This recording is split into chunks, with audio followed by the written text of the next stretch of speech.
अस्सलाम वालेकुम, बिस्मिल्लाहिर्रहमानिर्रहीम।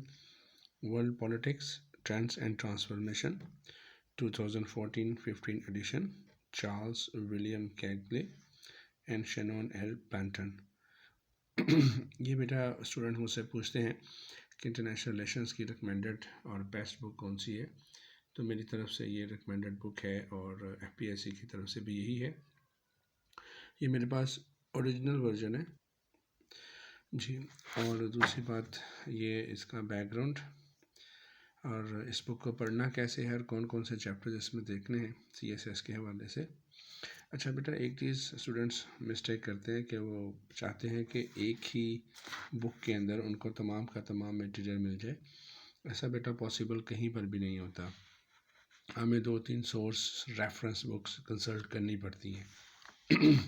लेकिन मेरा मशवरा हमेशा स्टूडेंट से ये है कि आप बेस्ट बुक से अपनी शुरुआत किया करें।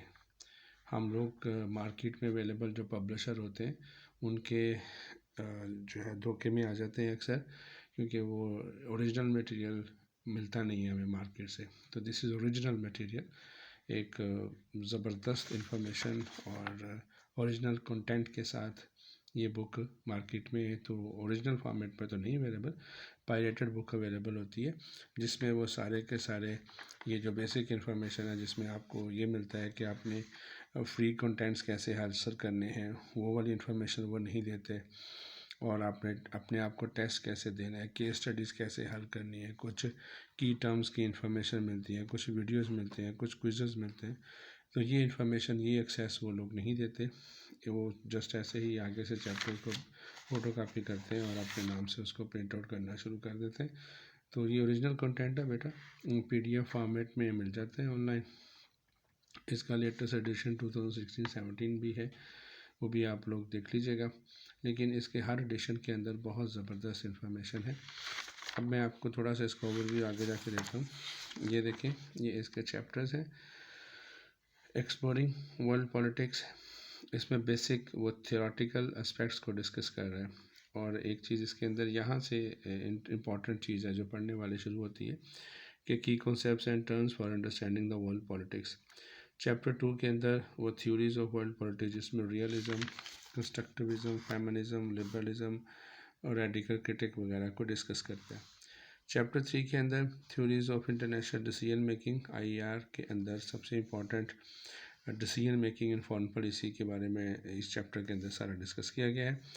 ये World War I, World War II, rivalries between the super power, cold war और पोस्ट कोल्ड वार एरा, जैसा मैंने लेक्चर में भी आपको डिस्कस किया था, ये सारी की सारी इन्फॉर्मेशन यहाँ से ली गई है। The global south in world powers, ये basically theories of development, global south और global north, why the poor nations are poor and why the richer are going to be the richer. ये सारी information इसके अंदर facts and figure के साथ दी गई है। कोई ऐसे ही नहीं है कि फजूल हो। इस वक्त ये बेस्ट सेलर बुक है इंटरनेशनल रिलेशन की। इस वक्त क्या 10-15 साल से यही बुक चल रही है और बहुत ही ज़बरदस्त इन्फॉर्मेशन है इसके अंदर।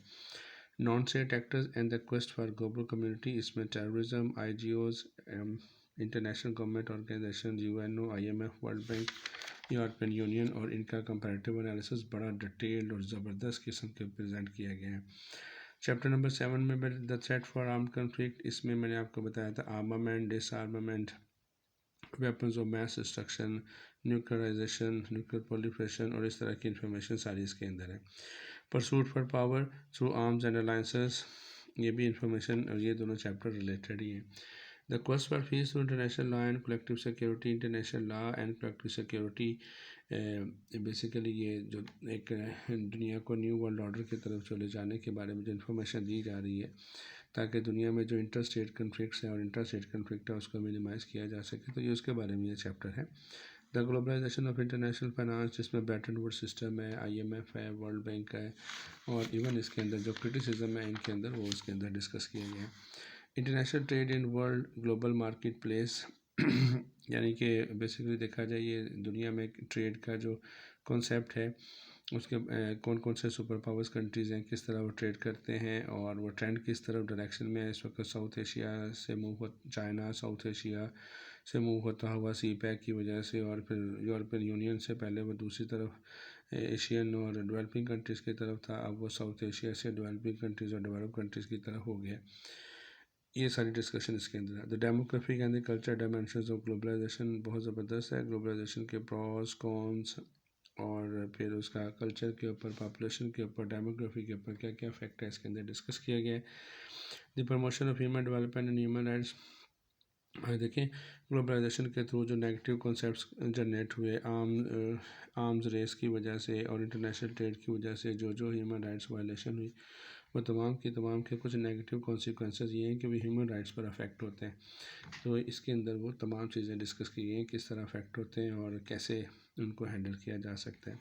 Global responsibility for presentation of the environment, इसमें ग्लोबल वार्मिंग, क्लाइमेटिक चेंज और जो इंटरनेशनल फाइनेंस, इंटरनेशनल ट्रेड और ग्लोबल मार्केटिंग की वजह से जो इन्वायरमेंट पर इम्पेक्ट हो रहा है, जिसमें डेवलप कंट्रीज़ ज़्यादा पोल्यूशन क्रिएट करने वाले कंट्रीज़ हैं और डेवलपिंग कंट्रीज़ हैं वो बेचारे विक्टिमाइज़ हो रहे हैं अपनी मिसमैनेजमेंट की वजह से भी और फिर ओवरऑल ग्लोबल वार्मिंग की वजह से। वो तमाम कॉन्सेप्ट इसके अंदर बहुत अच्छा प्रेजेंट किया। लास्ट चैप्टर बहुत इंपॉर्टेंट है क्योंकि इसके अंदर पूरे के पूरी बुक की एक बहुत ज़बरदस्त क्वेश्चन आंसर सीरीज़ की शक्ल में ना समरी प्रेजेंट की गई है। जैसे ये देखें, इज़ ग्लोबलाइजेशन अ क्योर और कर्स, और will technological innovation solve pressing global problems, or what types of the armed conflict will become the major fault line in a geostrategic landscape, or should the global community intervene to protect human rights? Is the world preparing for the wrong war? Is this the end of history or the end of happy endings? बहुत ज़बरदस्त तरीके से इन्होंने analysis पेश किया है कि दुनिया के अंदर जो जो अभी इशू चल रहे हैं और जो अगले 10, 20, 50 सालों में इशू होने हैं, तो क्या दुनिया उसके लिए प्रिपेयर है कि नहीं। ये बेटा बुक का ओवरव्यू कंप्लीट था। और जो सबसे अहम चीज़ जो इस बुक के अंदर आपने बिल्कुल इग्नोर नहीं करनी, वो ये है कि हर चैप्टर के अंदर एक कंट्रोवर्सी के नाम से हेडिंग दी गई है, जो कि बेसिकली बहुत ज़बरदस्त एनालिसिस बेस्ड इंफॉर्मेशन होती है।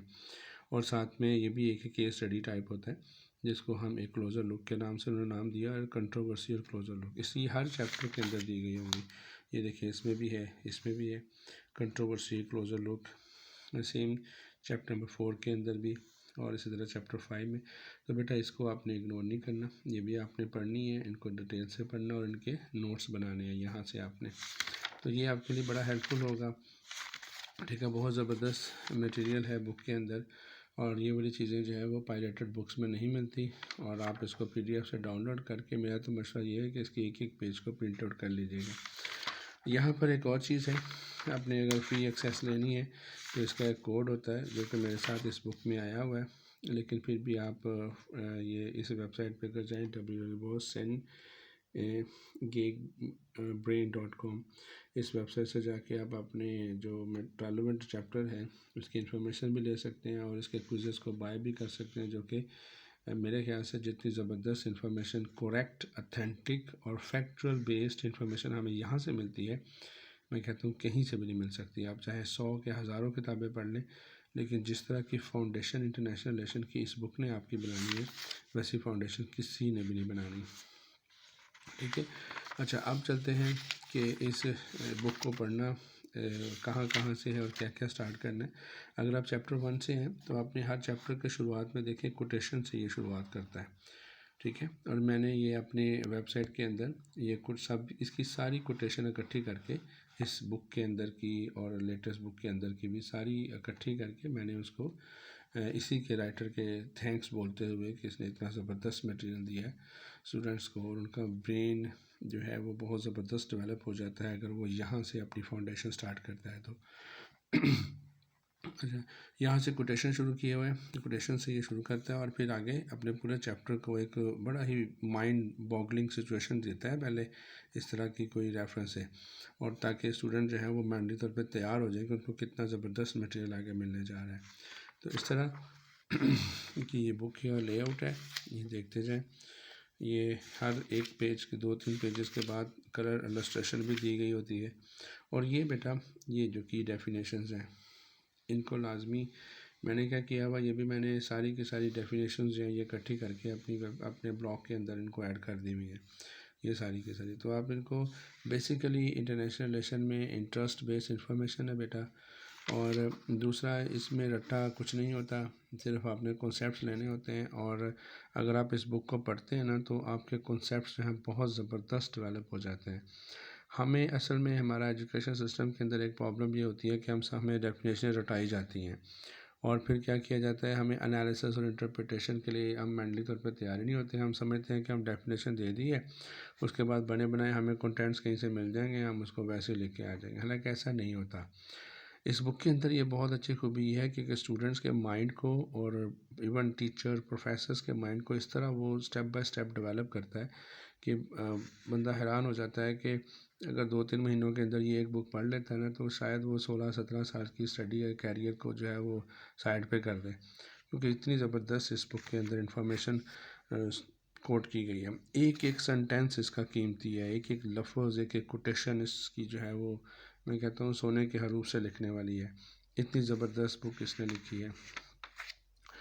ये देखिए, कोई टॉपिक आता है तो उसके मुताबिक इलस्ट्रेशन, पिक्टोरियल ग्राफ की वजह पिक्चर से या पिक्टोरियल ग्राफ के साथ उसको इंटरप्रेट भी कर रहा होता है। फिर ये देखें, ये साथ में हर चैप्टर के एंड में आपको वो सजेस्टेड वीडियो बताता है कि आप वहाँ पर जाके इस चैप्टर के मतलब जो है वो कोई रेलेवेंट वीडियो देख लें, या ये कोर्स मेट के नाम से वहाँ से जाके इसी चैप्टर के मतलब कोई क्विज सॉल्व कर लें, कोई रेफरेंस बुक देख लें, या कोई और इन्फॉर्मेशन जैसे कोई वीडियो लेक्चर मिल जाए, कोई ऑडियो लेक्चर मिल जाए, कोई केस स्टडीज़ मिल जाए। ये तमाम चीज़ें आपको यहाँ से बेटा मिल जाती हैं। Same is a case theories of higher chapter number 2। आपने बेटा एक काम लाजमी करना है कि दुनिया की कोई बुक पढ़ने से पहले आपने सबसे पहले इस बुक को पढ़ लें, थॉरली पढ़ लें।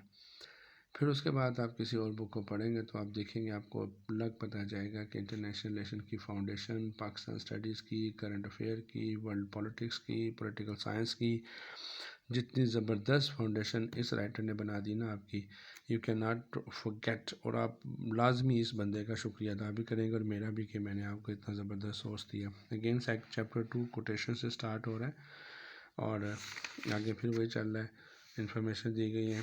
और फिर ये देखें, ग्लोबलाइजेशन के ऊपर जो है उन्होंने कोटेशन दी हुई है ये प्रीवियस राइटर्स के बारे में। ये कंपैरेटिव चार्ट बनाया हुआ थ्योरीज ऑफ आईआर का, ये फाउंडर्स है आईआर की थ्योरी के। ये भी देखें, ये this is the most important table, बहुत ही ज़रूरी। ये देखें, ये कंट्रोवर्सी इस तरह दी होती है बेटा। ये देखें, ये आगे एक पूरा का पूरा इशू को डिस्कस करता है और फिर वहाँ से उसमें से सवाल भी, क्वेश्चन भी ड्राइव करने की कोशिश करता है ताकि स्टूडेंट्स को ये कंट्रोवर्सी भी समझ आ जाए। ये बेसिकली एक इशू होता है या कोई चैप्टर के अंदर से कोई ऐसा कॉन्सेप्ट होता है जिसको जो है वो